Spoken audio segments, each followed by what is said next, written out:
En las pasadas semanas hemos estado predicando, hemos estado hablando, enseñando sobre el Evangelio de Marcos.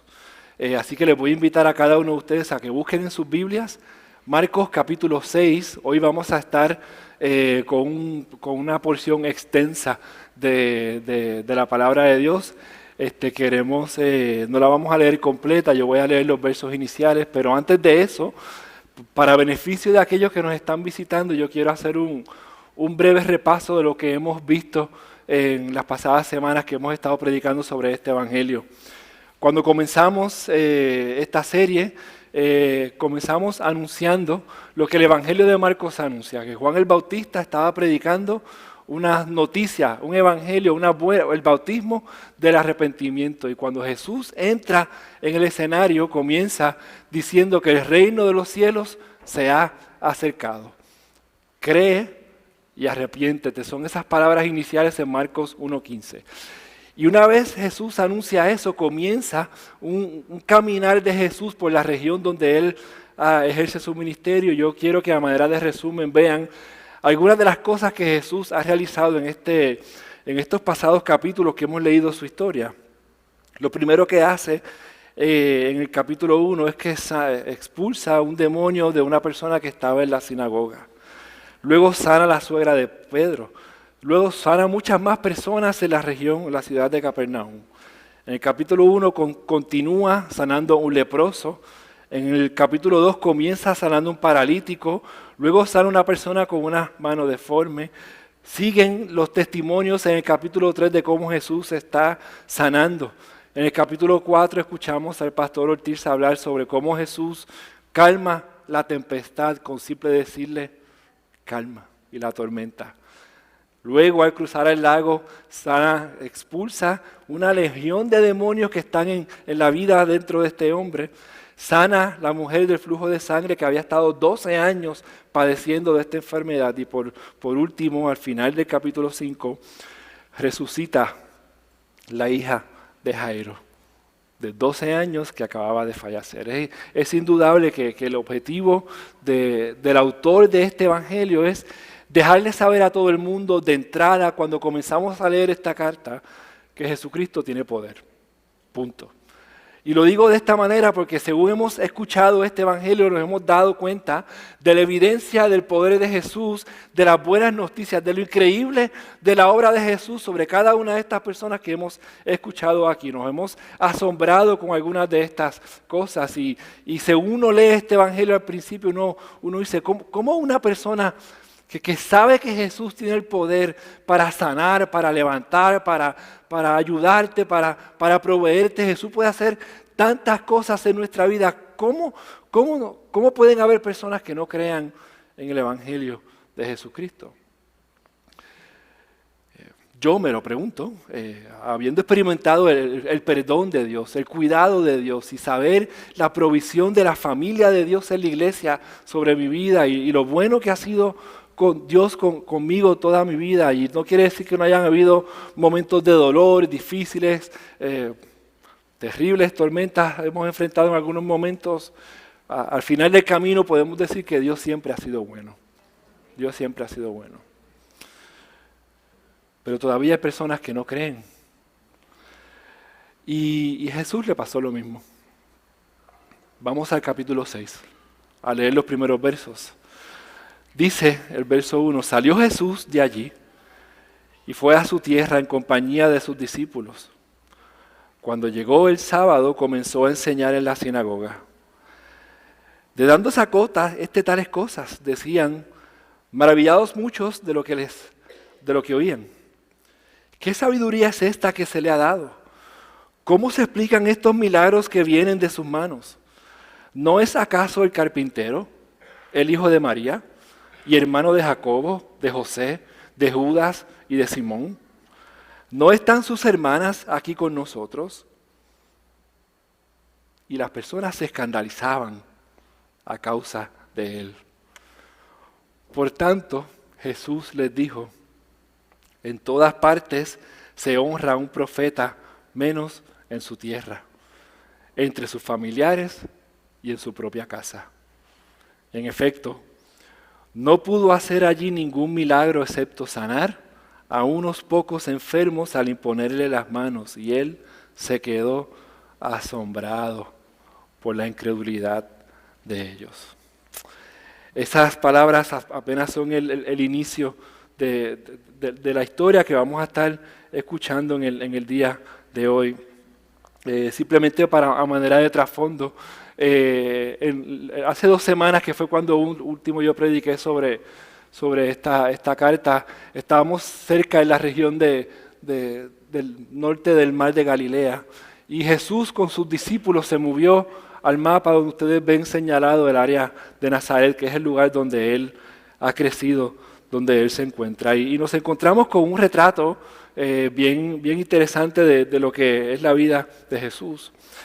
Es evidente cuando nosotros miramos el mapa que Nazaret está un poco distanciado de las grandes ciudades, del lugar donde Jesús ejerció su ministerio principalmente. Por lo tanto, aquí en Nazaret, de la parte inferior de la pantalla, ustedes podrán notar con la distancia que seguramente si Jesús no había hecho grandes milagros allí, lo que conocían de Jesús posiblemente lo conocían de oídas. Había ruido ya con la presencia, con lo que Jesús había hecho. Ya conocían de este hombre que hace buenas obras, que hace milagros, que sorprende a todo el mundo con lo que está haciendo, y no en balde, porque Jesús, como hemos dicho ya, tiene todo poder. Así que Jesús, como de costumbre, llega a Nazaret. El sábado llega a la sinagoga, y como escuchamos en el capítulo 1 de Marcos, cuando Jesús comienza a enseñar, la gente lo que hace es asombrarse. Primero, porque este Jesús que está enseñando en Nazaret, ellos lo conocen desde pequeñito. Este es el lugar donde él ha crecido. Si recuerdan la lectura de los otros evangelios, la gente se pregunta, dice, de Nazaret puede salir algo bueno. En serio, que de ahí, de esa esquinita, hay alguien que puede enseñar con esta capacidad. Y ese era Jesús. Así que acabamos de cantar sobre nuestra identidad en Cristo, lo que Él hace por nosotros. Imagínense el nivel de autoestima que tiene este pueblo. ¿De dónde? ¿De dónde sale tanta sabiduría? ¿Cómo es posible que el hijo de María, el carpintero, esté enseñando de esta manera? Ustedes conocen a sus hermanos, ¿verdad? De ahí están los nombres. Jesús tuvo hermanos, por si acaso. Y hermanas también. Lo dice la palabra de Dios. Ustedes conocen su familia. ¿Cómo es que Él puede hacer estos milagros?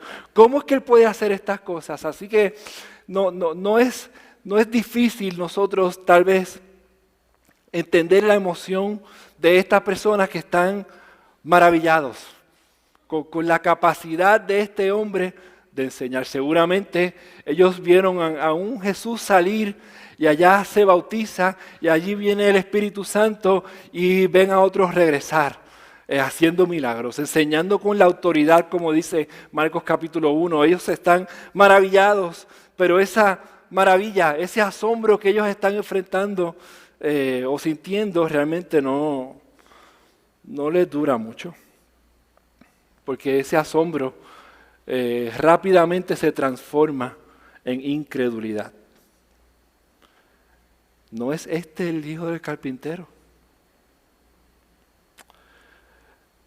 Dice el pasaje en el versículo 4 que ellos estaban escandalizados con esto.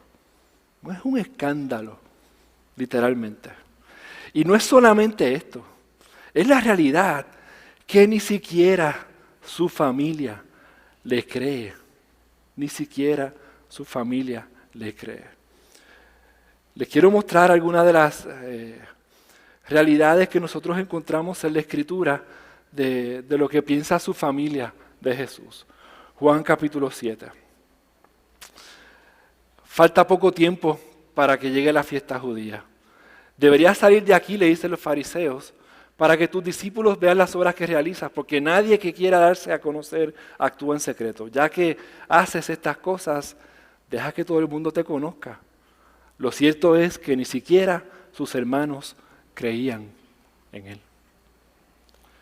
Este mismo evangelio de Marcos en el capítulo 3 nos habla de que Jesús llega a una casa y la gente se aglomera alrededor de él.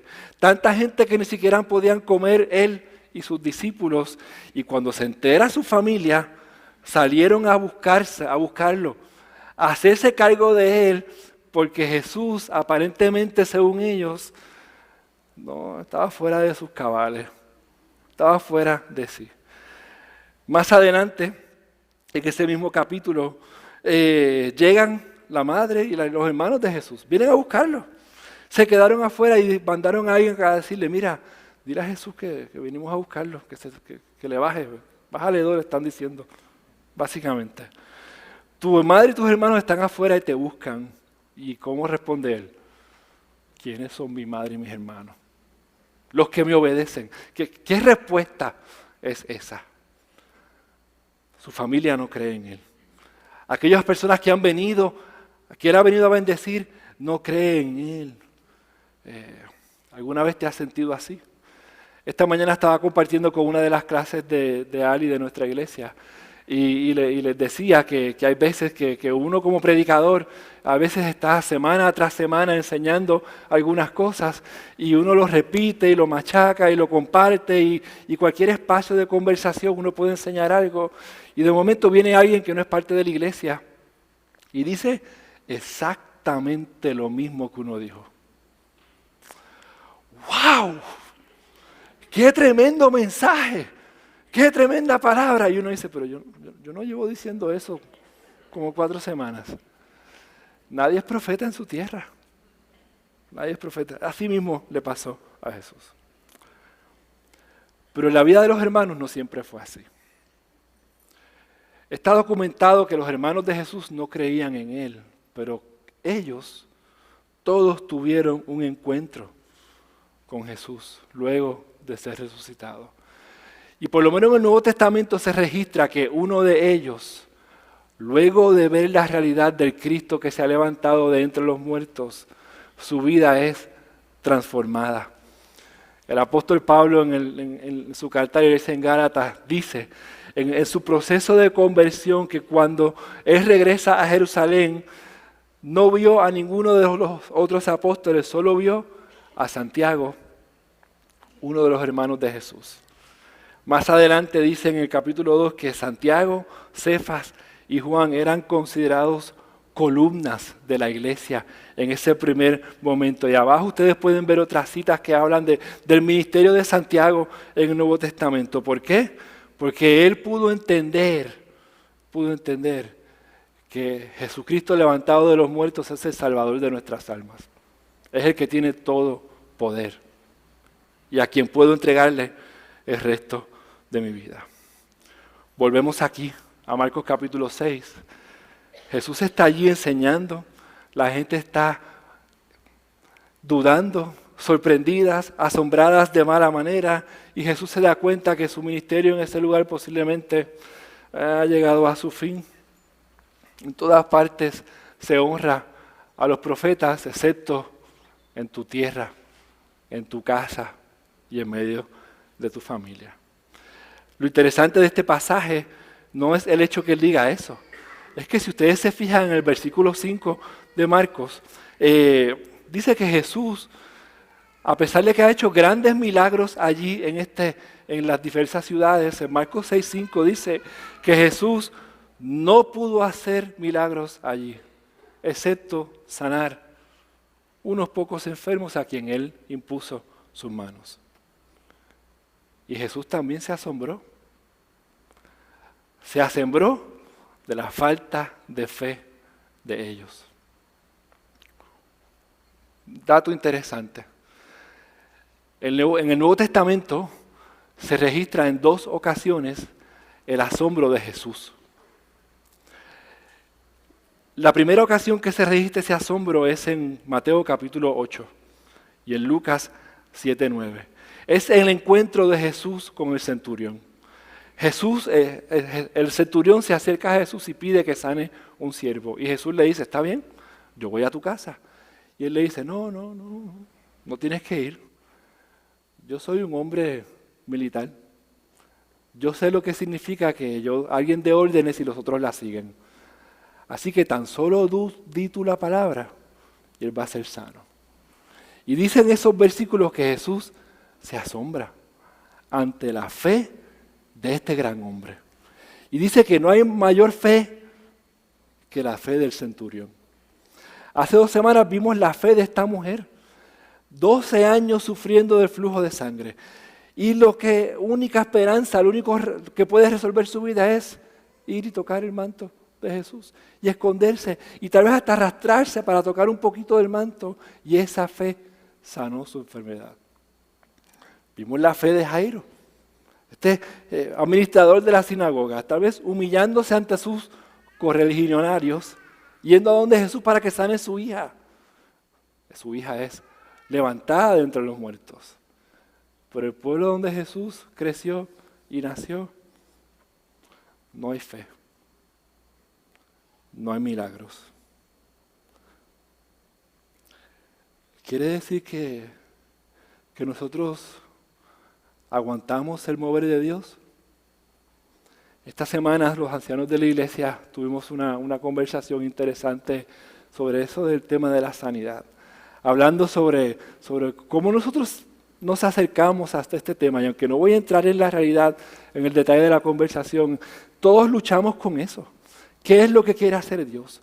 ¿Cuánto afecta nuestro acercamiento a Dios? Lo que el pasaje, por lo menos, lo mínimo que podemos entender de este pasaje, es que si tú no tienes fe de lo que Dios puede hacer, es posible que Dios no lo haga.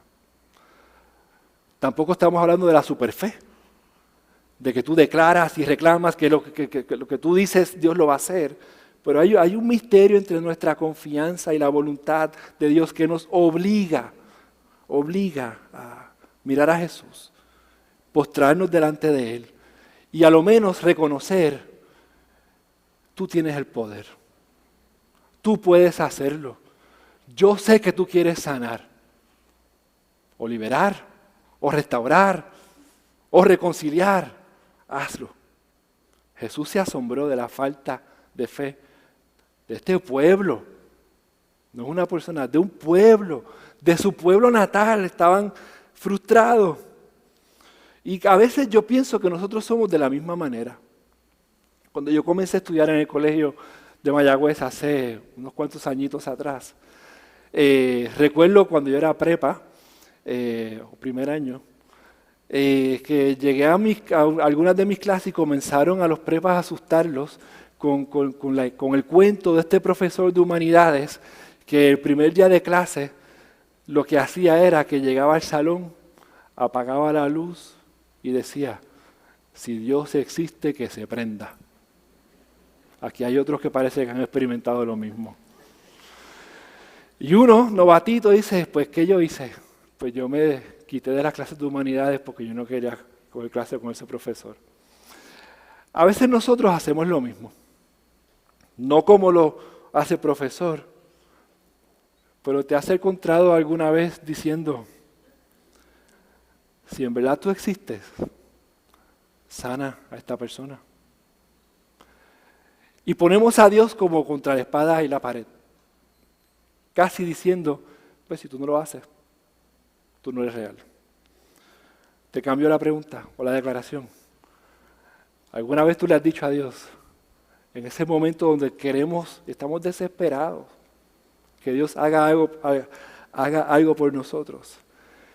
Señor, si tú haces esto, yo te prometo que yo te serviré el resto de mi vida.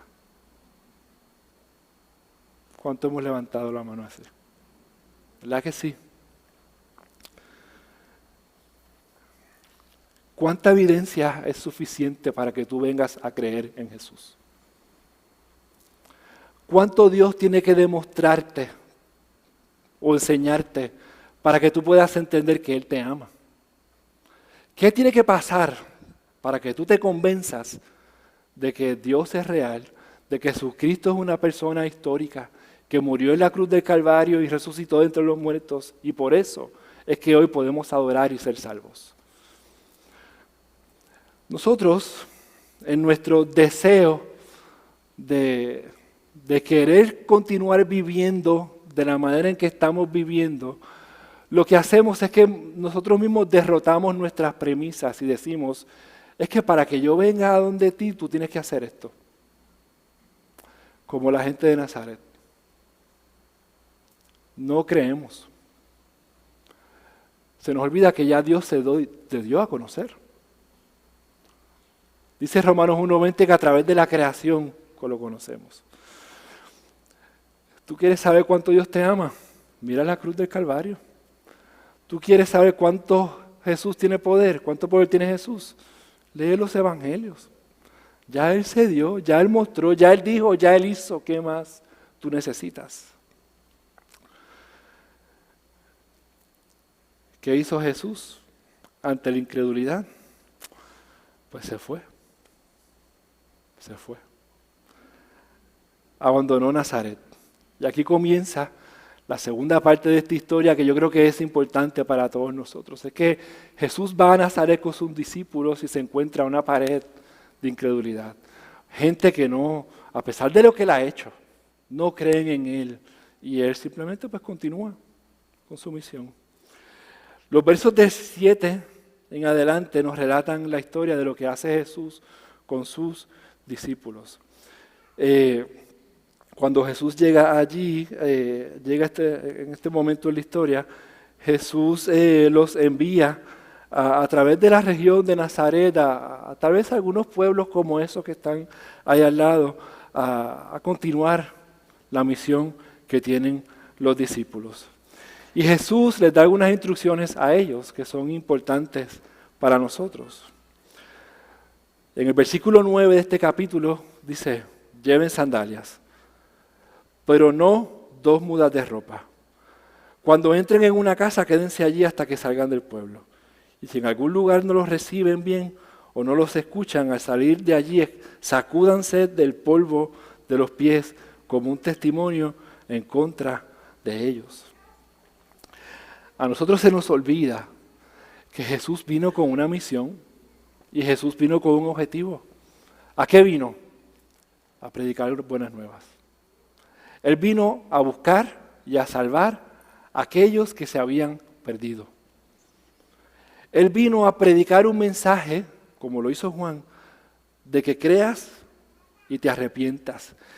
Y las instrucciones que Él le da a sus discípulos, que los envía de 2 en 2, es la misma.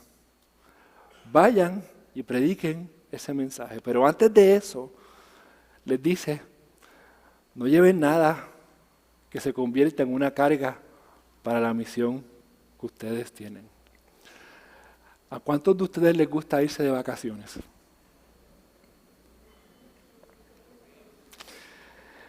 ¿Y cuántos de ustedes se llevan 4 maletas para un viaje de 3 días? Yo tengo unos amigos que se fueron de viaje este verano, que yo he escuchado unas historias. Yo cuando viajo soy igual.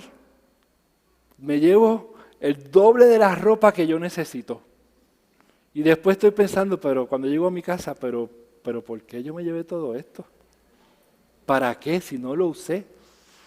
Y por más que trato, cada vez que voy a salir de viaje, siempre fallo. No lo logro. Pero Jesús no les dijo que llevaran una maleta. Llévense lo que tienen puesto.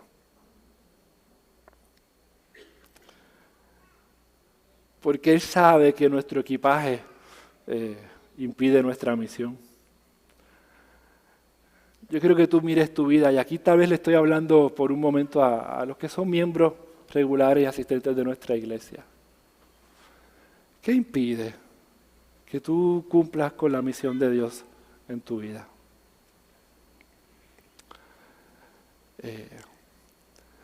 Nosotros ponemos tantas cosas.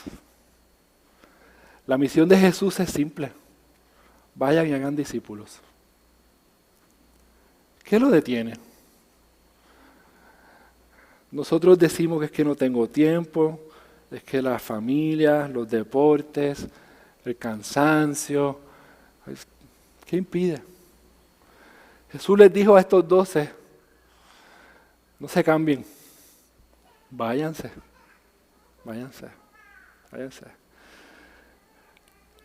Cuando lleguen a una casa, quédense en esa casa hasta que se acabe el tiempo que va a gastar en ese pueblo. ¿Ustedes se imaginan ustedes recibiendo gente así en su casa? El Señor me dijo que yo iba a estar aquí hasta que se acabara el tiempo. ¿Cuántos de ustedes dirían, sí, venga, adelante? Y después le dicen, pero no tengo ropa, tampoco comida y menos dinero. Eso es lo que Jesús les está diciendo a ellos.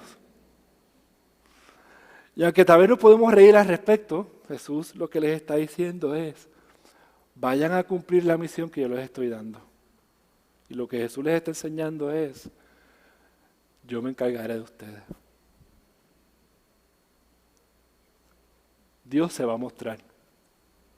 Confíen, esperen, dependan de la provisión del Padre en el cielo. Y tal vez eso es algo de lo que Jesús nos está diciendo a nosotros hoy. A todos los que hemos creído, los que cantamos ahorita que somos hijos de Dios, Dios nos ha dado una misión.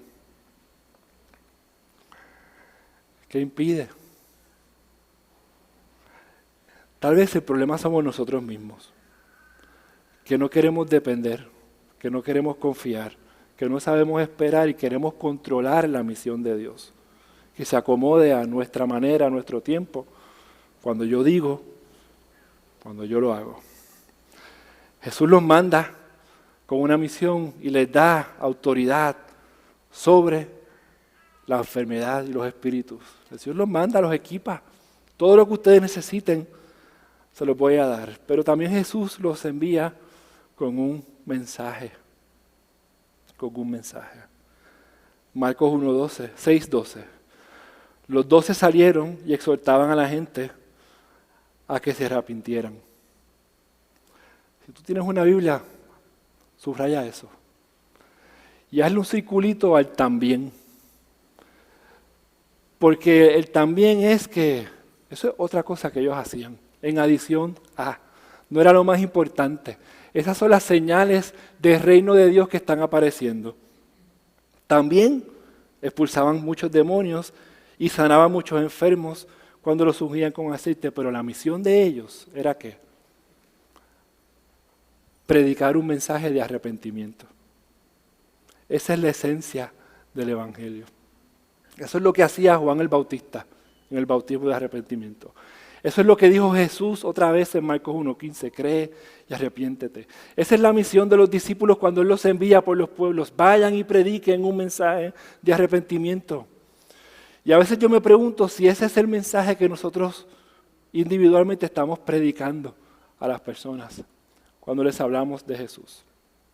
Hablamos de lo bueno, de lo que Él hace, de los milagros, de las maravillas que Dios hace por cada uno de nosotros, pero ¿cuántas veces nosotros hablamos de la esencia del mensaje?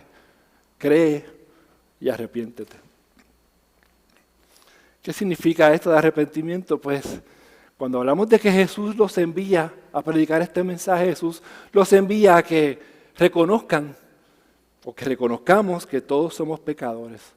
Y ese reconocimiento no es simplemente pedir perdón o pedir disculpas, es la transformación de nuestro camino. Es el viraje en 180 grados de que vamos en una dirección caminando y nos damos cuenta que ese camino está claramente en contra de lo que Dios establece en su palabra para nuestras vidas. Y decidimos dar un about face, como dicen los militares, y caminamos en la otra dirección hacia Dios, hacia la cruz.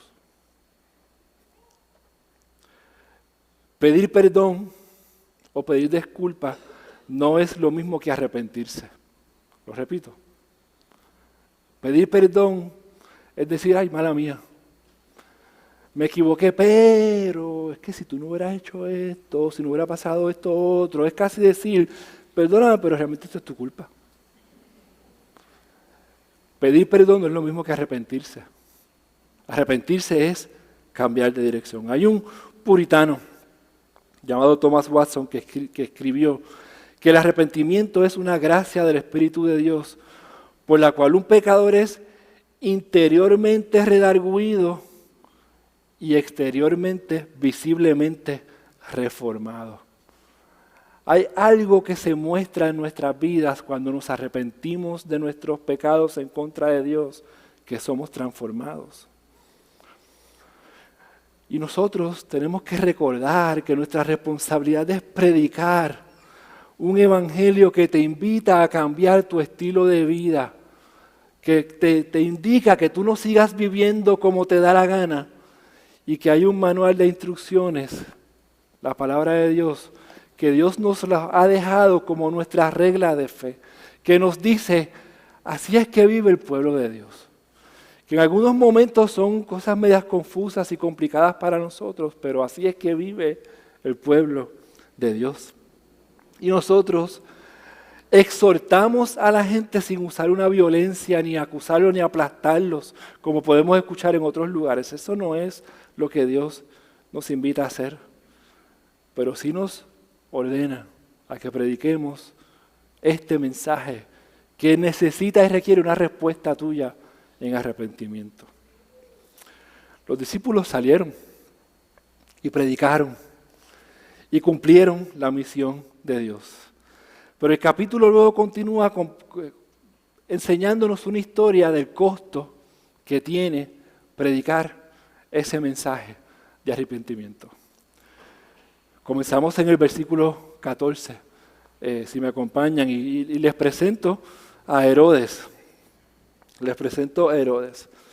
Conocemos de Herodes y hemos visto la serie que demuestra la vida de Jesús, porque Herodes es este personaje que en el proceso del juicio de Jesús se lo llevan. Pilato se da cuenta que Jesús es de Galilea, está en Galilea y lo manda a donde Herodes. Y Herodes quiere conocer a Jesús y trata de invitarlo a hacer un milagro, pero Jesús guarda silencio, así que Herodes se lo devuelve a Pilato. Herodes Antipas es su nombre, es el gobernador de Galilea y de Perea. Lo conocemos por lo que acabo de mencionar, y también en un momento en Lucas 13 Jesús lo llama que él es una zorra, un fox, le dice, porque es astuto como gobernante. Y Herodes pues está escuchando de quién es Jesús también. Y está escuchando la realidad de lo que Jesús hace, los milagros, las realidades, pero Herodes entonces de momento se preocupa y hace la pregunta que tal vez todos nosotros nos debemos hacer en algún momento de nuestras vidas. ¿Quién es Jesús? Algunos dicen que es Elías, otros dicen que es el profeta, y aquí en este momento es que nos enteramos que Herodes piensa que una posibilidad es Juan el Bautista que ha resucitado. Y aquí es que el Evangelio nos dice que Juan el Bautista murió. Y murió decapitado. Y como no tenemos más detalles, pues necesitamos buscar otra información de qué pasó con Juan el Bautista. Y para poder entender el costo o por qué Juan el Bautista ha muerto, tenemos que conocer un poquito más de la historia de Herodes. La historia, en resumen, es la siguiente. Herodes estaba casado con la hija de un rey de Arabia que se llamaba Antipas.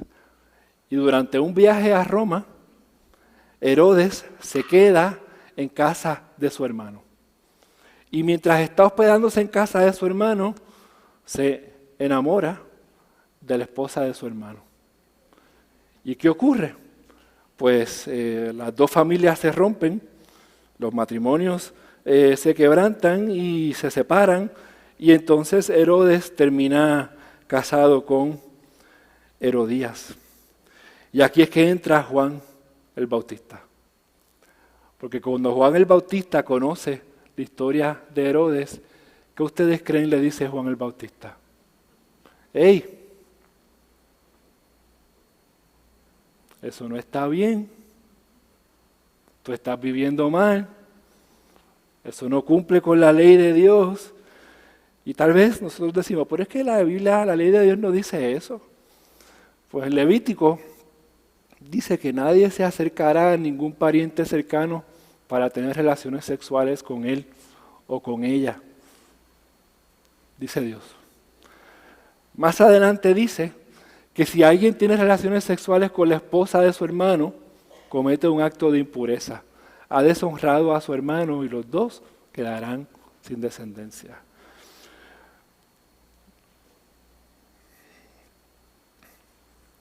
A lo mínimo,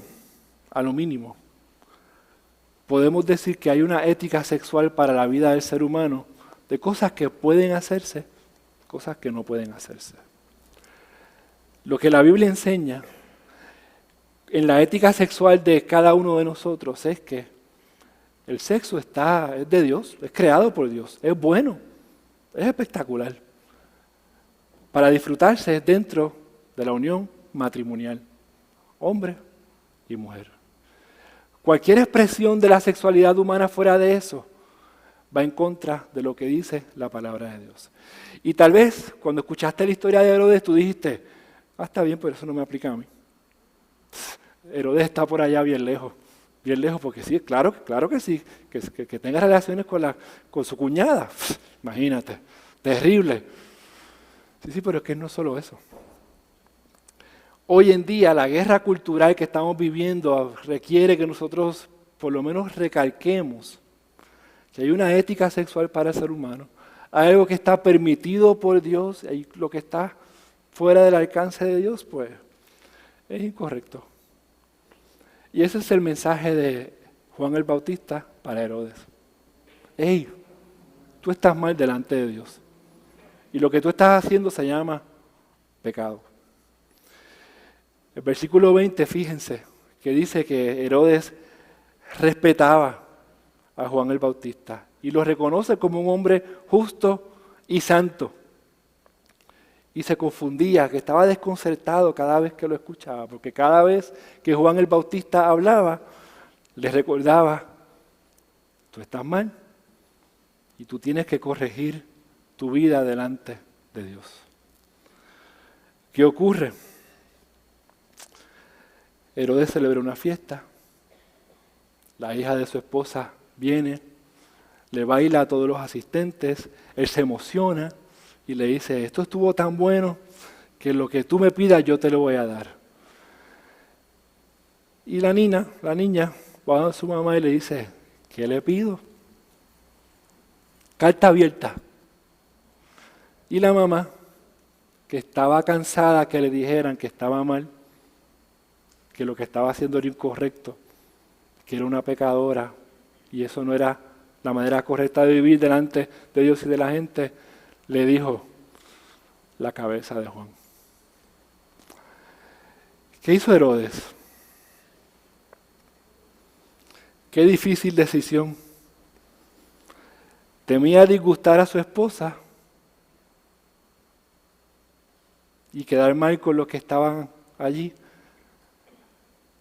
Estaba entre eso y hacer lo que Dios le dijo. Y Herodes dijo, happy wife, happy life. A veces nos encontramos en esa misma disyuntiva. Cuando alguien nos confronta con el mensaje de dónde nosotros estamos viviendo y nos damos cuenta que estamos mal.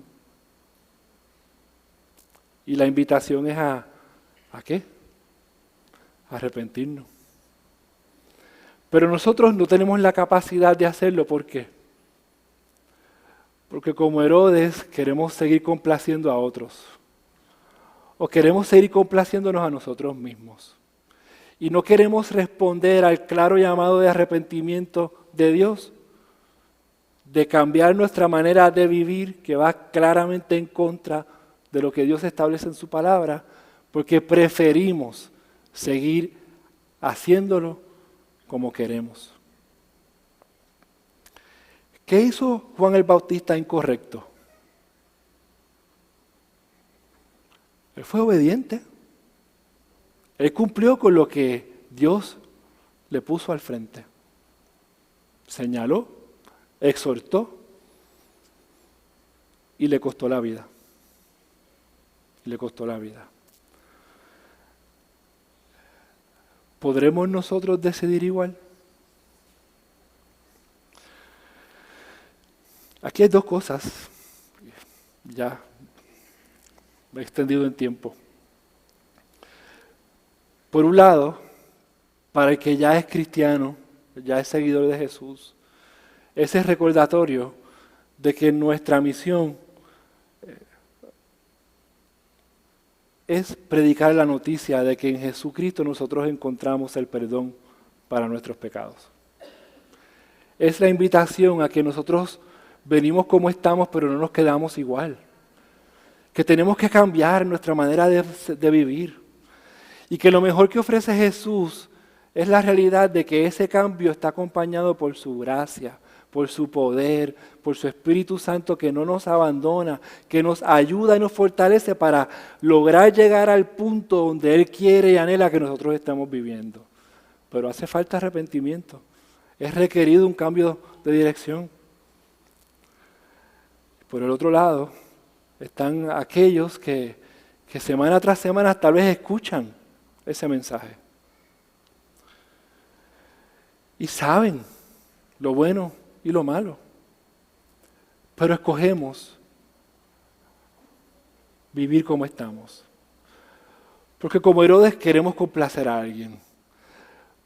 Porque implica que tenemos que hacer cambios radicales en nuestra vida y no estamos dispuestos a hacerlo. Calculamos, decimos, y no, yo no voy a pagar ese precio. Vas a pagar un precio.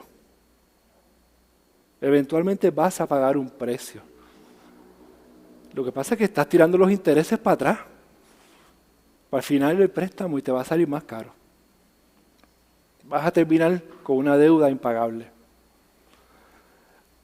Pero Cristo pagó la deuda en la cruz.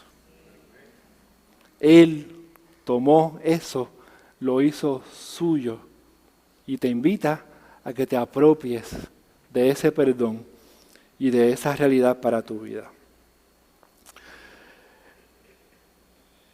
Esta semana, mientras yo me preparaba, hablaba, este pasaje es larguísimo y se puede hacer mucho más.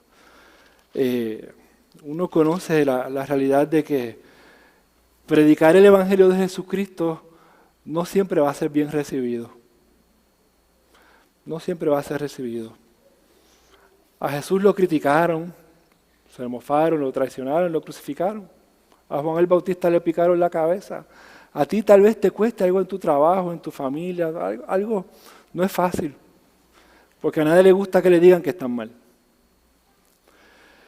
Pero la misión de Dios sigue siendo la misma. Y el mensaje del Evangelio es el mismo. Cree y arrepiéntete. Y Jesucristo te recibe para perdonarte, amarte, restaurarte, consolarte, levantarte y hacerte una persona completamente nueva. Eso solo lo puede hacer Jesús. Ni tu papá, ni tu mamá, ni los legisladores, nadie. Eso solo lo puede hacer Jesús. Entonces la pregunta es, ¿cómo respondo? ¿Cómo respondo? Yo voy a invitar en unos segundos a aquellos que tal vez necesitan tomar ese paso de fe y reconocer que necesitan arrepentirse a que tomes la decisión. No es compleja. Es decirle a Jesús, yo me quiero arrepentir. Yo quiero vivir de esta manera. Necesito tu ayuda. Me tengo que entregar a ti. Eso es lo que requiere esa decisión. Jesús te dice, ven,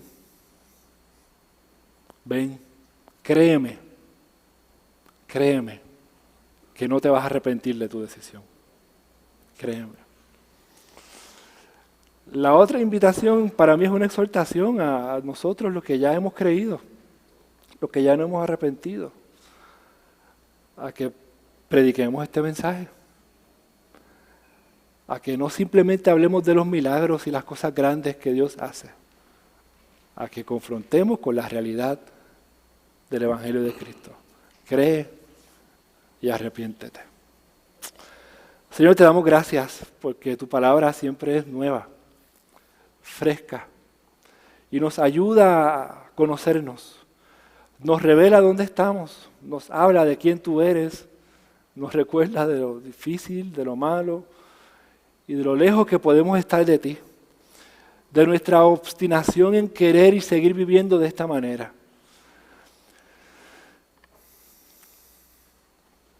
De la realidad de que no todo el mundo responde, no todo el mundo cree, pero tú insistes sobre nuestras vidas y nos invitas a que vengamos a ti y creamos que Jesucristo es el Salvador del mundo, el que nos da esperanza, el que nos hace una nueva persona y nos da propósito. Ayúdanos, Señor. Necesitamos ayuda para creer. Y necesitamos la fuerza para arrepentirnos y comenzar de nuevo. Yo lo necesito cada mañana, Dios. Porque todos los días me doy cuenta que hay áreas de mi vida que no te agradan. Que necesito caminar en otra dirección. Pero gracias. Gracias por tu perdón. Que me levanta. Que me ayuda. Que me sostiene. Que me da esperanza. Gracias, gracias, gracias. Mientras el equipo de adoración se acerca, yo te quiero invitar a ti, que tal vez no has recibido o no has creído. Te quiero dar la oportunidad de responder en obediencia y en arrepentimiento a la palabra de Dios. Tal vez debes preguntarte que si Juan el Bautista estuviera aquí, ¿qué diría de tu vida? ¿Qué diría Juan el Bautista? ¿A qué te invitaría ¿De qué te invitaría a arrepentirte? Y si te das cuenta de que necesitas venir a Dios en arrepentimiento, yo te voy a pedir que ahí donde estés levantes tu mano. No te voy a pedir más nada. Que levantes tu mano. Dios te bendiga. Si quieres te puedes poner en pie como hizo este joven. Que le digas que sí al Señor. Dios te bendiga. Jesucristo te quiere perdonar. Jesucristo está esperándote en tu casa. Él quiere hacerte de ti una persona nueva. No tardes más. No esperes más. Recibe su perdón. Recibe su amor y su esperanza. Unos minutos más. Hay alguien más que le quiere decir sí al Señor Jesús. Hay alguien más que le quiere decir sí al Señor Jesús. Dios te bendiga a ti también. No esperes. No esperes. No esperes, no esperes. Dios va a poner en orden tu vida. Él se encarga de eso. Hoy solamente le tienes que decir sí a Dios. Sí a Dios. Hay alguien más. Alguien más aquí. Señor, te damos gracias. Gracias porque tu Espíritu Santo ha hablado. Ha convencido. Ha salvado. Ha regenerado. Ha ofrecido una nueva oportunidad y estos hermanos la han aceptado. Qué bueno tú eres. Y celebramos como iglesia este nuevo comienzo, esta nueva realidad, sabiendo, Dios, que todos aquí te necesitamos. Todos te necesitamos y queremos caminar hacia ti, contigo, en el poder de tu Espíritu para ser una persona como tú quieres que seamos. Para poder decir a voz completa que somos tus hijos y hemos sido aceptados por ti. Esta es tu gracia, Señor, lo que no merecemos, ese perdón, esa oportunidad, Señor, queremos comenzar de nuevo. Dios, llena la vida de estas personas en el nombre de Cristo. Trae la convicción a sus vidas de que están seguros en ti, que nada ni nadie los podrá separar de tu amor y que tú anhelas que ellos experimenten la nueva vida en Cristo Jesús y que como iglesia nosotros los abracemos y los acompañemos de hoy hasta el fin, Señor. Hay fiesta en el cielo, Dios, por aquellos que han recibido a Jesús. Te bendecimos, Señor. Gracias, gracias, gracias, Dios. Gracias, Dios. Amén.